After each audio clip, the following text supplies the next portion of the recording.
Hello everyone, how you guys doing today? Today I want to give you 4 different ways I ground myself. So sorry my allergies are kicking in, so you might tell in my voice and I might accidentally sneeze in this video, just to let you guys know. If that does happen, I'll probably cut that part out or something. It just depends. But yeah, so I did take a Zyrtec, just waiting on that to kick in, I don't know. But yeah, today is bad. So 4 ways that I ground myself. One way is I go to the beach and I walk along the shore and I feel the water brush up against my feet. I feel the sand go in between my toes and feel my feet bury itself into the sand. You know, so I feel like with the water brushing against my legs or my feet, I feel like that's Mother Nature interacting with me as I interact with her. That's how I see it. So there's many different ways you could ground yourself. Just do whatever calls to you, whatever works for you. There's no wrong way to do it. Just do what resonates with you. Do what your soul is calling you to do. Because that was one thing for me, is that I kept visualizing myself doing that. So since that vision kept coming, I just started to say, well, maybe this is what I'm meant to be doing to ground myself. Because the thing is, when we're doing spiritual work, and not even just spiritual work, when we're just in general, especially when you're doing spiritual work, when you're walking into your soul's purpose, when you're doing a lot of meditating and a lot of spiritual things, it's important to ground yourself, because you can be kind of like in a space cadet and just up there, and you know, you might have experienced some brain fog and too, you know, you never know. It's just once you notice that you're kind of like in this space of elevation, you might need to ground yourself so that you can balance that out. Okay, so that's the importance of it. But anyone can ground themselves. You don't have to be doing spiritual things just to ground. It's always good to connect with nature, to be in the now, experiencing the presence of now, and just being outside, breathing in fresh air, and connecting with nature, and just feeling your connection to everything else in the world. So that was one way I walked along the beach.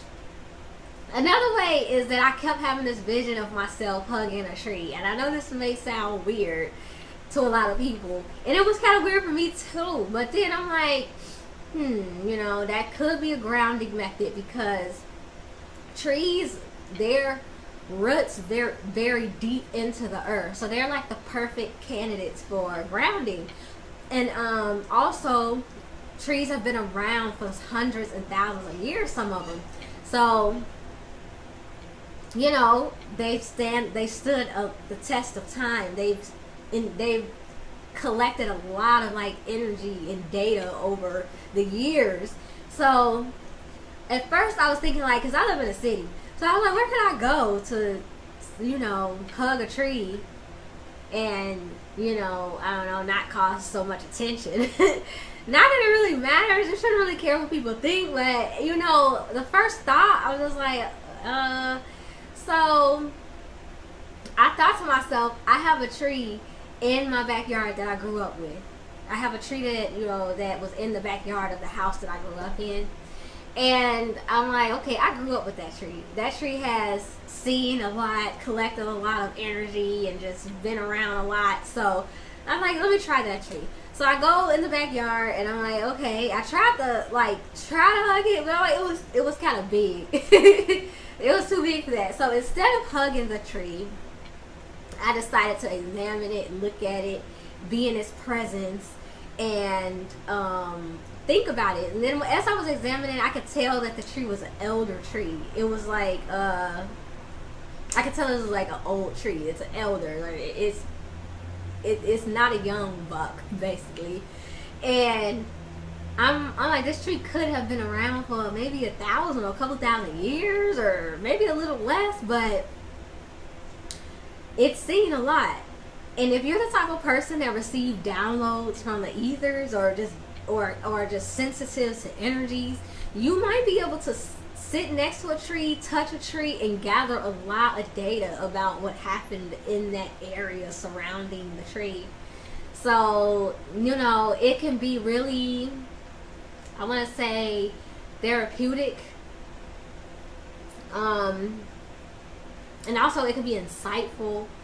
But you don't necessarily have to hug the tree or even touch the tree. I feel like too, just get a chair and post up next to it, underneath a tree, and just relax and feel the energy and breathe in the air. Just be in the now and the presence of now and just connect. Because what I also, since I didn't hug the tree, I also, after I examined it, I touched it and I just kind of extended some unconditional love to it. You know, unconditional love energy from myself to the tree. And you believe it or not, after that happened, I drove somewhere. I can't remember where I went.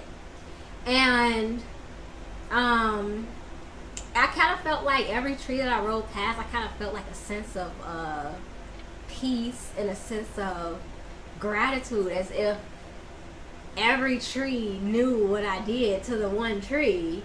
And it was kind of weird. I don't know. It could have been just in my head, but I don't think it was. It just kind of felt like a sense of like, they were like a sense of appreciation just kind of overwhelmed me.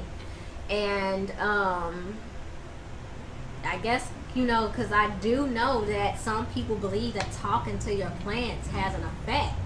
So I feel like I do believe that. So, you know, perhaps since everything is connected, maybe all the trees did recognize, like, okay, this person has a lot of unconditional love to extend. So a lot of life to bring into things. I don't know. Like I said, that's just what I picked up. I also gave the tree a name, because every time I touched it, I kept hearing straight from the root of Gaia. I don't know why I kept hearing that, but maybe, I don't know. And so I called it SF Trog, because that's basically that abbreviated. And it makes sense because trees do bury their roots deep in the earth. So, you know, it makes sense in a way. So instead of calling it SF Trog, sometimes I call it Trog for short, like, hey Trog. And I even told the tree my name, my soul name, and my human name. And then instead of saying Gaia, I could also call it Tro. Replace the G with E for Earth. So Trog, Tro, you know, whatever. So yeah, that's one way just to try to connect with nature. Another way I do that is I make vegetable smoothies, but the vegetables that I choose when I'm trying to ground are root-based vegetables, so maybe carrots.